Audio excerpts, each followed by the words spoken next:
hope you all enjoyed the experience of Indian food, and I hope you're going to get cooking with your karais and really please your husbands and wives. Well, we have certificates to go with it. These people are the first graduates of the Karahi Club, which was born in the Cheshire kitchens of sisters-in-law Nina and Samita Dand, as a way of sharing their passion for Punjabi food. We thought, oh, we can't do nothing. All we can do is cook and have a party. And that's all we are good for doing. That's all we seem to do. And Nina says, yes, that's all we do, you know. In fact, I went to the pub and my friend Fiona was saying, please give me some cooking classes. And I said, Nina, that's it. That's what we'll do. Let's give some cooking classes. Please frame these. Don't just throw in the bin. We'll have to have a practice first before we put these on And the wall. tonight, the graduates will receive their final lesson, as Nina and Samita invite them to party Punjabi style. Tell me about these little boxes here, because it looks almost like a kind of kit. Is this? No, something... this is our masala dani. That's mine when I got married. Right. You get it with your dowry, and that is the most I've important. got a similar one. That is the most important ingredient, is that you better go there and you cook. And so, are you expected to know how to use it when you arrive? You are. And if you don't, you're in big trouble. That's right. Did you both know how to use it? No, I didn't. I didn't. They had no experience at all. Because in India, all servants do the cooking, you know. It's a different thing. When Nina came here, so she wasn't a good cook at all.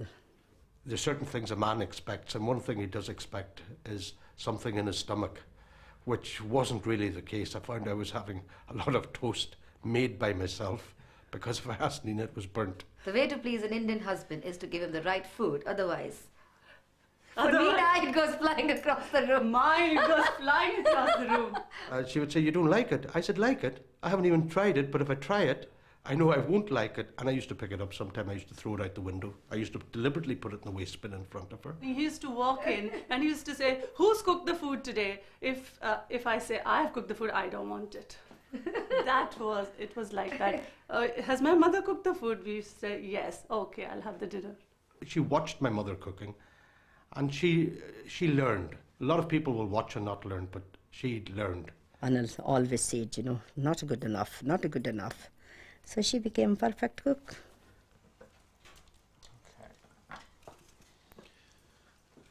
Now, chicken tikka masala must be one of the most popular dishes on the menu in an Indian restaurant, but what makes yours so special? First of all, Hugh, I have never heard the word chicken tikka masala. Ah. Yes. I think it's a term that has evolved in England. We call it murg makhni or butter chicken. That's the original name for this dish. We're just putting some, gashes in the meat so that the marinade can go through the slits. So you really want those flavors to penetrate? Yeah, that's right. That's the word. That's the word. Yeah. We get stuck for words. I haven't noticed, actually. Oh, dear.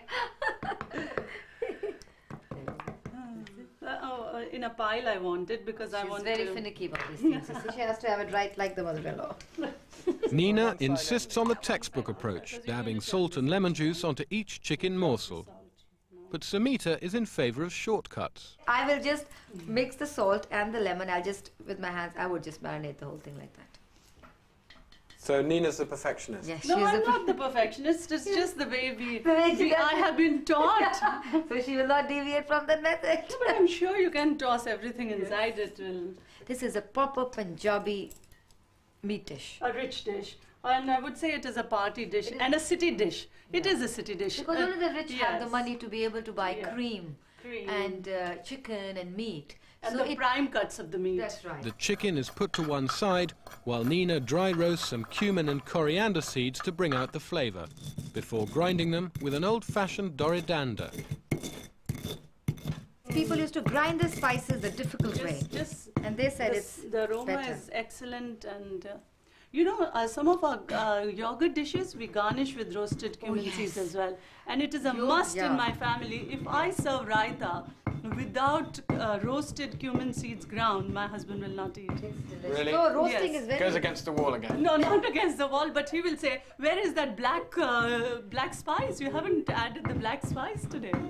So you got to do you that. got the perfect roasted. It's a fresh spice, freshly roasted. The spices are added to a base of yogurt along with a paste made from fresh ginger, chilies and garlic.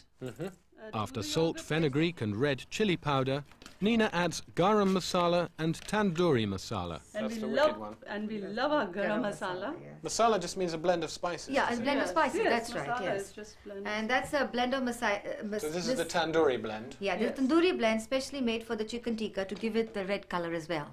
So we are going to add that to this. Yeah, I can see that's got a lot of colour in it. The final ingredient for that extra bit of heat is crushed red chilies. The spicy yogurt mix is sieved onto the chicken and left to marinate for up to 24 hours. And mix it thoroughly. This requires a little bit of aggression, a little bit of stirring. So that's why you get the job. Yeah. Yes, I think so. That's why she handed it over. There's this tradition in Indian families where the sister-in-laws are supposed to hate each other and always fighting and whatever. But I think they did that at the beginning. They probably got it all out of the way. What do you want to put this on They there? get on okay now. No, I think Just see. no. I think if you no. No. Because I think that we can have the two. We No. can show the spice. Traditionally speaking, the mother-in-law is the first strong person in the family. The elder sister-in-law is called the Jethani, and she sort of is supposed to boss over the younger one, who is the Dharani. That you're not supposed to get on, but strangely enough, we really get on quite well. Wild. Crazy. Laughing all the time, and they just don't laugh, they shriek, you know, high-pitched tones. I just get out of the room, basically. What is this, Hugh? I don't know, but it's very frightening. This is a balin, and you better watch out, because if you're out of line, you get it. With that warning ringing in my ears, I did just what I was told with Nina's aubergine.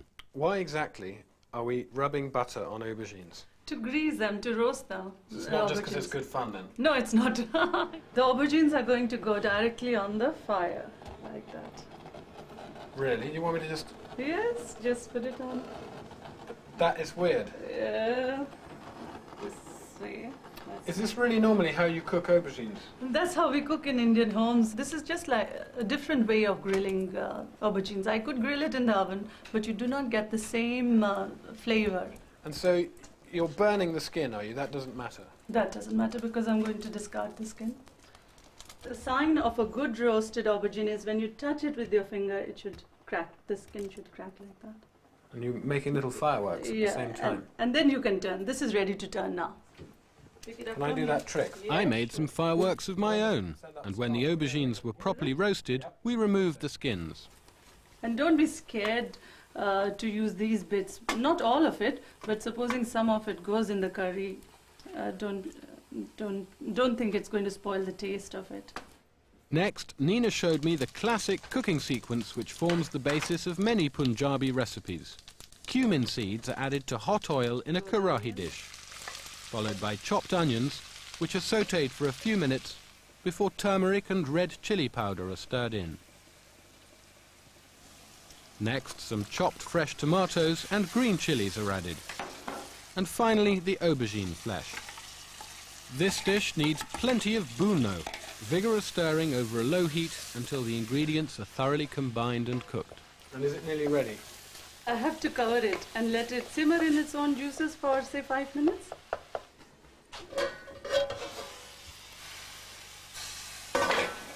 So how does that look?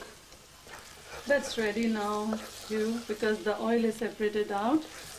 And that's a sign that the dish is bhunad very well. What, when the oil spreads to the side of the Yeah, pan? yeah, That's that's ready. that's the test. Now we can garnish it with coriander, and that makes it look pretty as well.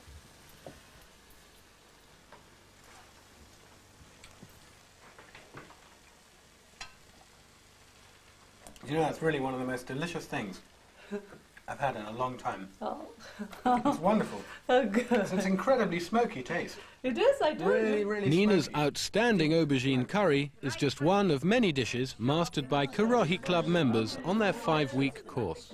I think it's patience. You have to take time with it. You can't just dash in like Chinese food and do it very quickly. Well, I found that the cooking was quite easy to follow compared to Malaysian cooking or South Indian cooking, and I just thought that the variety that they have was quite different to what we would cook. Yeah, I mean, it takes you all afternoon, really, to get most of this stuff ready. The cooking part of it's easy, you know. It's just all the prep work in the first place, isn't it? Preparation is the key as Sumita's butter chicken comes to fruition. The final stage of this complicated dish is the mukni sauce. As ever, there's no stinting on the spices before this tomato-based sauce gets a generous dose of butter, honey and cream.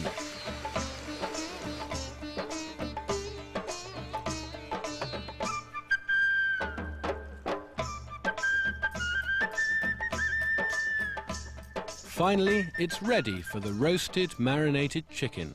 Now, Hugh, I think my murg makhani is ready. Let's have a taste. There we are. Well, it looks wonderful. I hope it tastes wonderful. Mm. What do you think? Brilliant. Oh, good. I'm running out of words, but that is brilliant. By 8:30, Nina and Sumita are in their party clothes, bringing together a dozen different dishes for almost 40 guests. People say they feel very welcome in my house. We are both alike in that. It's a pleasure to feed people. I love having people home. I love entertaining. I'm having a good time. I've only come for the food. Oh, I see. Would you like to take the rice? Yes, I will. Just see what you were up to. Everybody! Dinner is served!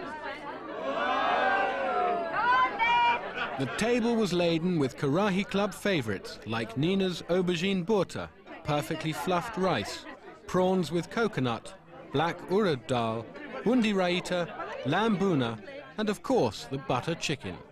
But how were the graduates coping with their first Punjabi party?